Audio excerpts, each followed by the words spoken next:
Hello guys, स्वागत है आपका एक और वीडियो के अंदर। तो गाइस, आज की इस वीडियो के अंदर मैं आपको बताने वाला हूँ वायरशार्क टूल के बारे में।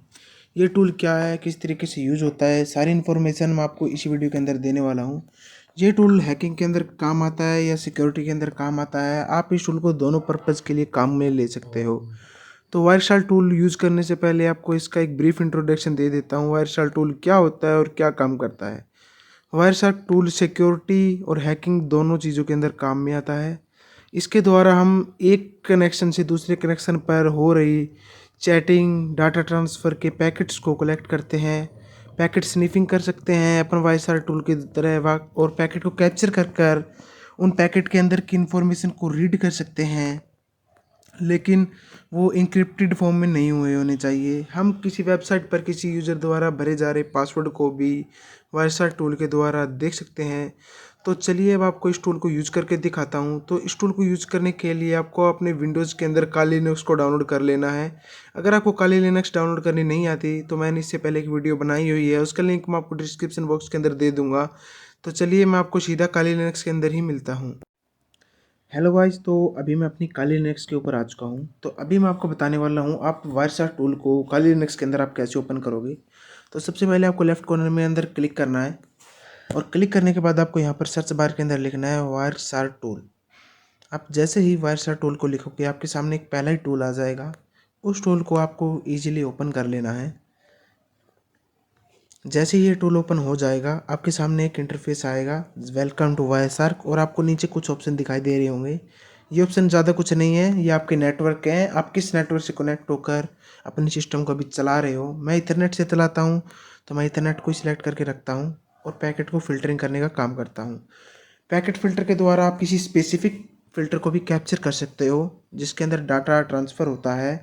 आप इसी टूल के द्वारा डाटा को एनालाइज करते हो, उस फील्ड पैकेट्स के अंदर क्या इन्फॉर्मेशन उसको एनालाइज करते हो, वो सेफ्टी पर्पज़ के लिए है या किसी और पर्पज़ के लिए, या अटैक हुआ है, सब चीज़ सबसे पहले हमको यहीं से पता चलती है। तो मैं कैप्चरिंग स्टार्ट कर देता हूँ। तो अभी आप देख रहे होंगे कि आपको कुछ भी दिखाई नहीं दे रहा है, कुछ भी पैकेट्स वगैरह, क्योंकि अभी मैं किसी से कनेक्ट नहीं हूँ, किसी सर्वर से कनेक्ट नहीं हूँ। तो सबसे पहले मैं टर्मिनल के अंदर एक कमांड डायल करता हूँ, पिंग 8.8.8 करके मैं एक कमांड को डालता हूँ। उसके बाद इस कमांड को मैं रन करता हूँ। तो थोड़ी देर के लिए इस कमांड को रन होने देते हैं जब तक हम कुछ पैकेट स्निफ कर रहे हैं, पैकेट को कलेक्ट कर रहा है अपना वायरशार्क टूल। तो चलिए अभी मैं इसको कट करता हूँ।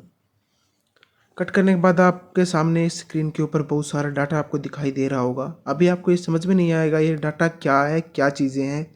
तो सबसे पहले ब्रीफ में मैं आपको बताता हूँ। आपके सामने होगा एक सोर्स नंबर कि पहला पैकेट कौन सा है, 1 2 3 एक काउंटिंग वाइज लाइन जो है।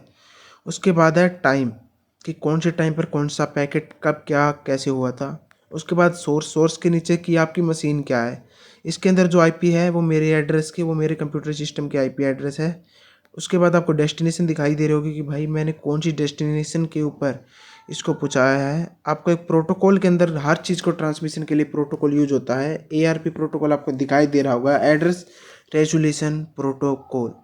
उसके बाद लेंथ, इन्फॉर्मेशन, हम कहाँ पर कनेक्ट हुए थे, ये सब चीज़ें आपको अभी इसके अंदर दिखाई दे रही होगी। उसके बाद आपके सामने जो ये पहला ऑप्शन आता है, इसके थ्रू आप अब किसी और नेटवर्क से कनेक्ट करके भी अपनी पैकेट फ़िल्टरिंग को जारी रख सकते हो, अगर आप किसी और नेटवर्क से कनेक्ट होना चाहते हो। और उसके बाद जो ये वाला ऑप्शन आता है जिसके अंदर ओपन है कैप्चर फाइल, अपन किसी जो अपने पास डाटा है, किसी फाइल का डाटा है, उसको अपन इसके अंदर ओपन करके एनालाइज करना चाहते हैं, उस टूल का यूज़ ऐसे होगा। और ऐसे सिंपल से प्रोटोकॉल्स रूल्स भी इसके अंदर बहुत सारे मिल जाते हैं। आप इन पैकेट्स के ऊपर फ़िल्टर्स भी लगा सकते हो अपनी ज़रूरत के हिसाब से पैकेट्स को लेने के लिए। और ये एरो वगैरह छोटी मोटी की हैं जिनसे आप up down reverse starting and यहाँ तक जा सकते हो। और मैं आपको एक और बात बताना चाहता हूँ कि हर एक जो अपना प्रोटोकॉल होता है उसका एक अलग ट्रांसमिशन होता है। हर फिल्टर का एक अलग होता है। हर प्रोटोकॉल का एक अलग कलर के द्वारा अपन डिफाइन कर सकते हैं, जान सकते हैं इसके अंदर। तो उस कलर को जानने के लिए आपको क्या करना पड़ेगा, तो पहले एक दो टूल और दिखा देते हैं आपको, एक दो ऑप्शंस और जो बचे हैं। तो चलिए गाइज अभी मैं आपको दिखाता हूँ इस टूल के अंदर कि किस तरीके से कलर के हिसाब से प्रोटोकॉल को डिसाइड किया जाता है कि हमें आसानी हो हमें कौन से प्रोटोकॉल को ऊपर रिसर्च करनी है, कौन से प्रोटोकॉल कौन सी टीसीपी या आईपी एचटीटीपी किसको ट्रैक करना है, किसके पैकेट्स की हमको इन्फॉर्मेशन लेनी है। तो आपको यहाँ पर कलर वाइज सब चीज़ें दिखाई दे रही होगी। जैसे कि अपना एचटीटीपी के ऊपर हल्का ग्रीन कलर है, रेड कलर्स हैं, और प्रोटोकॉल्स के ऊपर ऐसे आपको कलर्स दिखाई देंगे।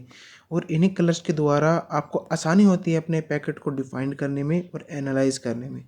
उसके बाद आपको कुछ ये नीचे की तरफ ऑप्शन और दिखाई दे रहे होंगे, जो नीचे की तरफ वो हो रहे हैं। तो अभी आपको दिखाता हूँ मैं। ये छोटे मोटे और ऑप्शंस है जहाँ से आप फ़िल्टर्स को ऐड कर सकते हो, कैसे आप अलग अलग फ़िल्टर खुद से इसके अंदर लगा सकते हो, ये आपको मैं अगली वीडियो के अंदर बताने वाला हूँ। इस वीडियो के अंदर ये ज़्यादा हो जाएगा। एक ब्रीफ मैं आपको इस टूल के बारे में देना चाहता था इस वीडियो के अंदर। अगली वीडियो के अंदर मैं आपको बताऊँगा आप पैकेट फ़िल्टर्स को फ़िल्टर कैसे कर सकते हैं, इनके ऊपर फ़िल्टर्स लगा कैसे सकते हैं, एनालाइज कैसे करेंगे, वो आपको मैं नेक्स्ट वीडियो के अंदर बताऊँगा। तो तभी तक आप एक बार इस टूल को अच्छे से यूज़ करना सीखिए। काली लिनक्स के अंदर आप इसको इंस्टॉल कीजिए और इसके ऊपर ट्राई कीजिए पैकेट्स को लाने के लिए किसी सोर्स डेस्टिनेशन से। तो और ये नीचे की तरफ जो कोड आपको दिखाई दे रहे हैं, ये अपना OSI मॉडल है। OSI मॉडल के थ्रू ही हम लोग जानते हैं कि हम किस डाटा से कैसे ट्रांसमिशन हुआ। OSI की 7 लेयर होती है, एप्लीकेशन लेयर के ऊपर हम लोग काम करते हैं, जो हमको यूज़र को दिखाई दी जाती है। इसको अपन एक एक करके भी ओपन करके इनके सोर्स कोड के बारे में जानकारी ले सकते हैं। तो वायरशार्क टूल एक बहुत ही अच्छा टूल माना जाता है, साइबर सिक्योरिटी पर्पज़ के लिए भी, हैकिंग के पर्पज़ के लिए भी। और अगर आप अगली वीडियो के अंदर बनना चाहते हो हमारे साथ, इस सीरीज़ को ज्वाइन करना चाहते हो, तो आप हमारे यूट्यूब चैनल को सब्सक्राइब कर सकते हो। इस वीडियो को अपने साइबर के दोस्तों के साथ शेयर कर सकते हो, सभी जगह आप इसे शेयर कराओ। और मैं मिलता हूँ आपसे नेक्स्ट वीडियो में। तब तक के लिए टाटा बाय बाय, जय हिंद जय भारत।